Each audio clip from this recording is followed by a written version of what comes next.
Hello and welcome to a Gallifreyan transcription explanation video of this design, which I'm quite proud of, and thought it was a fun little design challenge to get this 1, 2, 3, 4, 5, 6, 7, 8 word phrase into a space that is 6 inches by 3.5 inches. That's why I did the swirly thing. Anyway, the system I used, as with all of my explanation videos, is Sherman's version of Gallifreyan. So this is the key on how to read it. Each letter has a stem and a modifier combination. So like a shape like an omega with nothing on it is a B, but add dots and lines and you get different letters. Same thing with a circle inside the circle. So B stem in practice looks like this, J stem like this, a T stem like this, and a TH stem look like this. Anyway, so and vowels are the little circles hanging out around and amongst our stems. And vowels can be enclosed and look different depending on what consonant they're enclosed on. So this is like an A by itself, a B, A, J, A, T, A, T, H, A. Anyway, let's look at this design. So this one I set up as a loose left to right. Normally it's bottom counterclockwise, but again, design elements, it's really common for this to also be set up left to right. Anyway, but you read each word bottom counterclockwise. So here's the first word, here's the bottom of it, and the first thing we hit is this more than 50% completed circle. So this stem, and it's got one line on it, making it a G. Okay, continuing around, here's our next stem. It is a 50% or less completed circle with 1, 2, 3 dots on it, making it an R. And here's a littler circle. A's can be kind of, they can be a bit bigger because they're the only thing located outside our word circle, other than like dots or lines. So this is an A, because it's outside our word circle. So G or A, and then here's a circle inside the circle with one line on it. So that's an N. And then here's a 50% or less completed circle with a line passing through it. Now lines that pass through it don't count as on it. Only lines that end on it. So like this ends on it, this ends on it, this passes through it so it doesn't count, this passes through it doesn't count. So that's just a T. So grant, here's our next word. And it's all lined up in the middle. This actually could look like the number 30. But it also could say the word me, because it's a circle inside our circle with 1, 2, 3 lines on it, making it an M. And then this is a E enclosed inside it. It's a smaller circle, so M-E. So me, here's the next word. It has a TH stem, because it's a complete circle on the line with nothing on it other than a vowel. So the TH, and then this vowel is right in the middle of it, making it an E. So THE. Here's our next word. And here is a 50% or less completed circle with a line passing through it, doesn't count, and then 1, 2 ending on it, and a line passing through it. So that's 2 lines that end on it, making it a W. Here's another little circle with a line going towards the middle, that makes it an I. So W-I. Here's an I.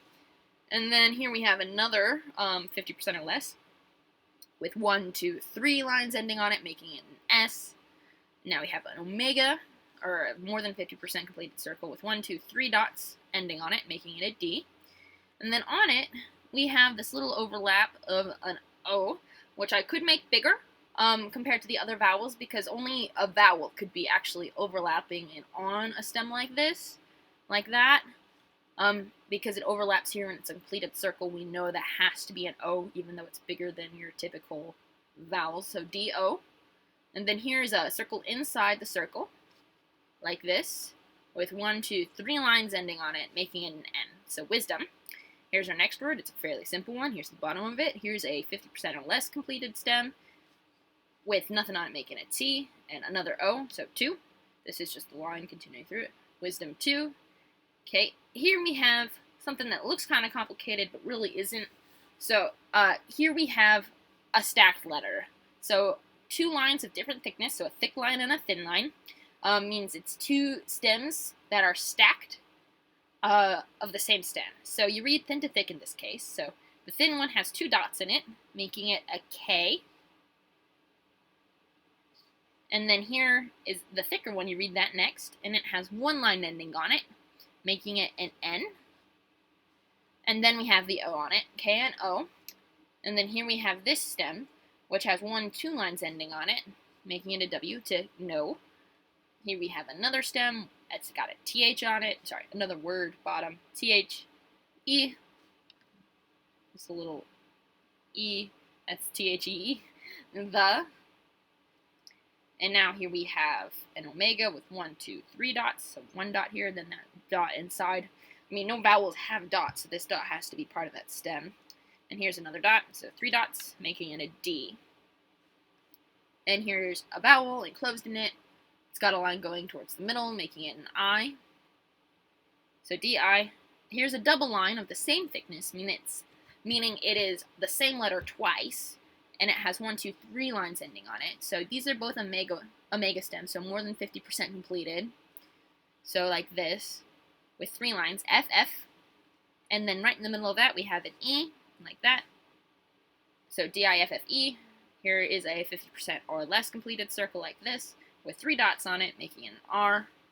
Here's another E right in the middle of that. We're in line with our word circle. So E's and A's on the T stems are hard to tell, but A's, if you look at where this would continue, are outside of your word circle, where E's are either on it or inside it. So this is on it or inside it. So DIFFE, R-E, and now we have an S. An N, sorry, before we get to the... It's a circle inside the circle with 1 line on it, N. Now we have a 1, 2, 3. Now, these 3 lines on this stem are an S, which I know difference is spelled with a C.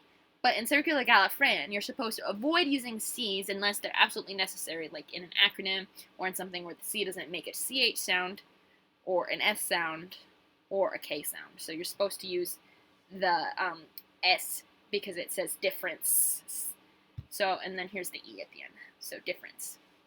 So grant me the knowledge to know the difference.